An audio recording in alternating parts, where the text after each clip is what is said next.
Whether it's white turbans or sequin dresses, cults and high demand groups use wardrobe as a way to control members. This is the B in Stephen Hassan's model, the BITE model for authoritarian control. Someone from my old cult messaged me this question: why is that cult like a fashion show?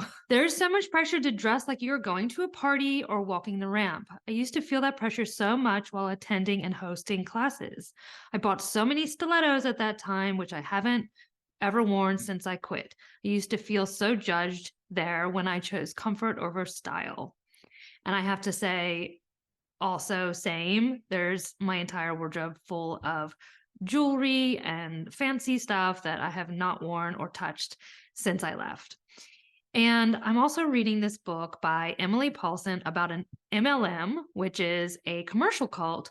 And she mentions a lot about this as well. And in that group, they had to wear sort of like prom dresses type of thing all the time.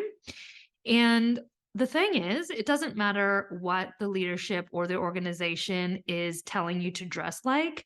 It's the fact that they are controlling one aspect of your behavior that becomes problematic. I'm going to go break this down and expand on the specific aspect of dress code and appearance within the context of behavior control inside manipulative groups or cults. So dress codes and appearance control. So in manipulative groups, dress codes and appearance standards serve as powerful tools to enforce conformity, foster a sense of unity, and symbolize allegiance to the group's ideologies and leadership. Doesn't matter what that is. In religious cults, you'll see a totally different style of dress, different yoga groups, yoga cults, or in this case, a personal development group or an MLM. The style is different, but the fact is that there is dress code and appearance control, which is behavior control. This particular element of behavior control is effective because it operates on both a psychological level and a visual level, influencing how members perceive themselves and how they are perceived by others within and outside the group. And I'm going to go through several aspects of how this works. Uniformity and identity. So dress codes, and these can be stated, but most often unstated, but easily observed. These can range from specific clothing styles to particular colors, patterns, or symbols that members are required or encouraged to wear. Uniformity in attire reinforces a sense of belonging and shared identity among the members. When everyone looks the same, it becomes easier for individuals to feel as they are part of a collective identity and less likely to question the group's beliefs and practices. And before I get a whole bunch of messages that say, how is this behavior control? How is this a cult thing? Private schools require uniforms. The military requires a uniform. Offices, certain types of jobs require uniforms. The critical difference lies in the voluntary nature of participation, meaning you are voluntarily working at that job or enrolling in that private school, and transparency. It's stated to you when you are hired or when you enroll, this is how you should dress, and the purpose of that dress code. So in my kids' school, they have to wear a uniform. One of the main reasons is safety. We want to be able to identify kids that belong there. So if they go wandering, we know to bring them back. Safety. It is not the case in a cult that wearing the same clothes or the same style of dress is increasing your level of safety. In fact, the opposite. The freedom to disagree. So again, a difference between a working environment and a cult. You can agree, you can disagree, and you may not be able to work there if you refuse to wear the uniform. That's fair. In a cult, though, if you disagree with the style of dress that is enforced or pushed on members, if you just dress differently, you will likely be criticized, judged. I've seen the leader in the group cult I was in outright yell and threaten to yank away that facilitator's license because they weren't dressing appropriately in the eyes of the leader.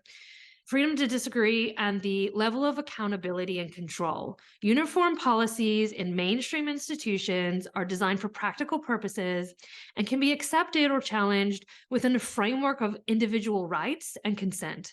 In contrast, dress code requirements in cults are often part of a broader strategy of manipulation, control, and deception, making them inherently coercive and harmful. Number 2, symbolism and allegiance.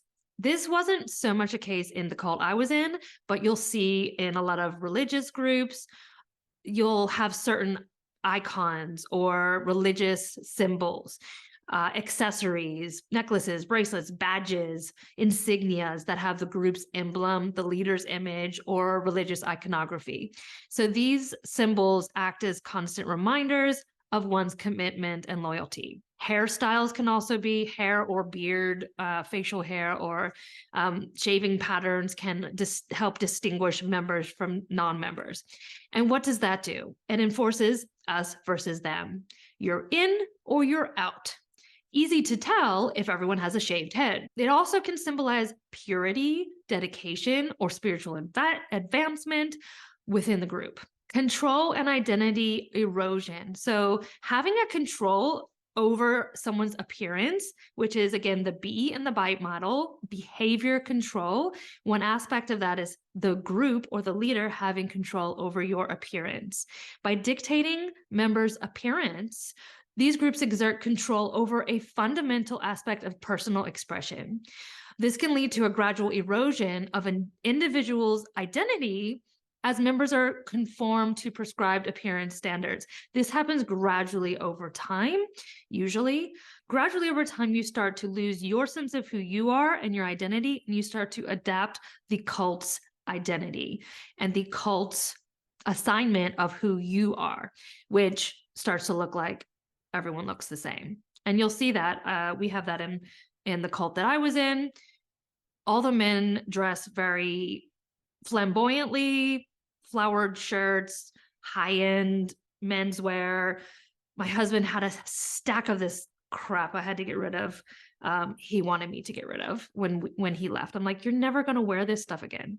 And he's like, you're right, throw it out. Okay, number 5, isolation and identification. Isolation from society. So dress codes can isolate members from mainstream society, further separating you from the rest of the world, or in my cult, as they call this reality. So us versus them mentality, cult 101. Make you feel like you're special when you're in, and like all those other people are less special because they're out. When adherents look and dress differently from the general population, they may be discouraged from interacting with non-members.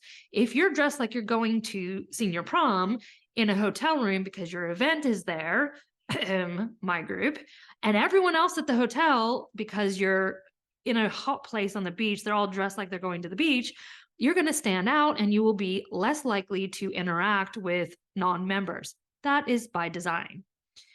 So this reduces exposure to diverse viewpoints. For instance, people going, what is that thing that you're in? Or they may go, what is that thing that you're in? But then it's kind of in a different tone of voice, like, that's weird, right?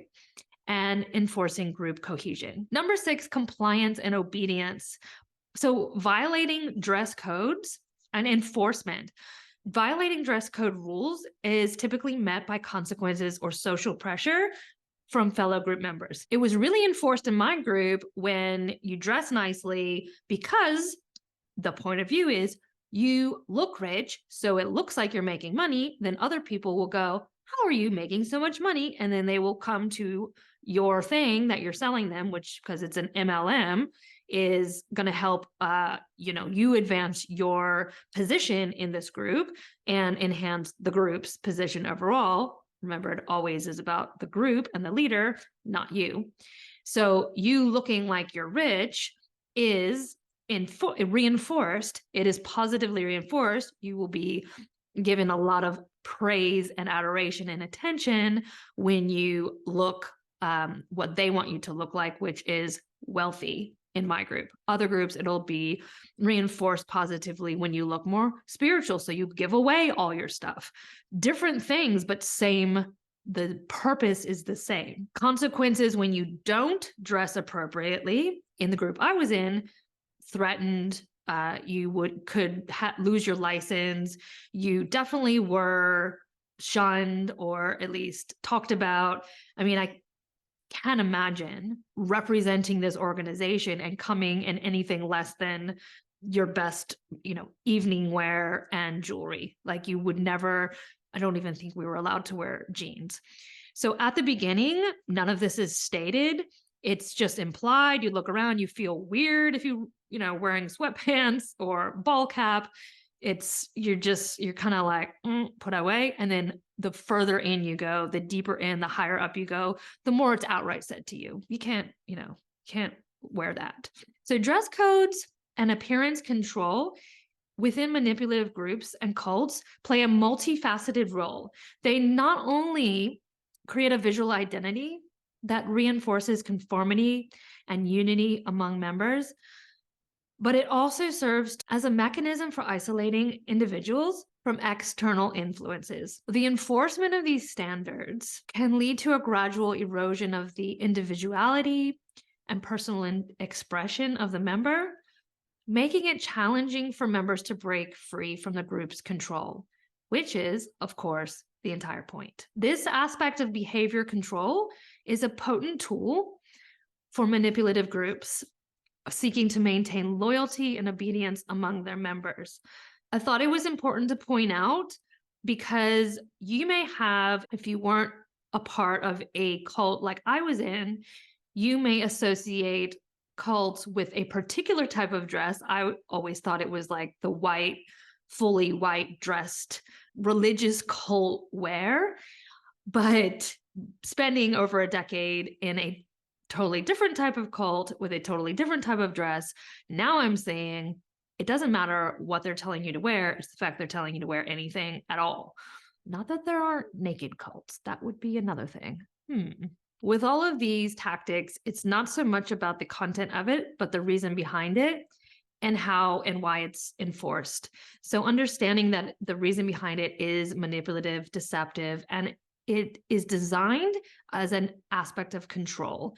So Dr. Stephen Hassan created the BITE model: behavior, information, thought, and emotions. So this is the behavior control and just one aspect of it, which is how you dress, how you look, visually, how you present yourself to the world.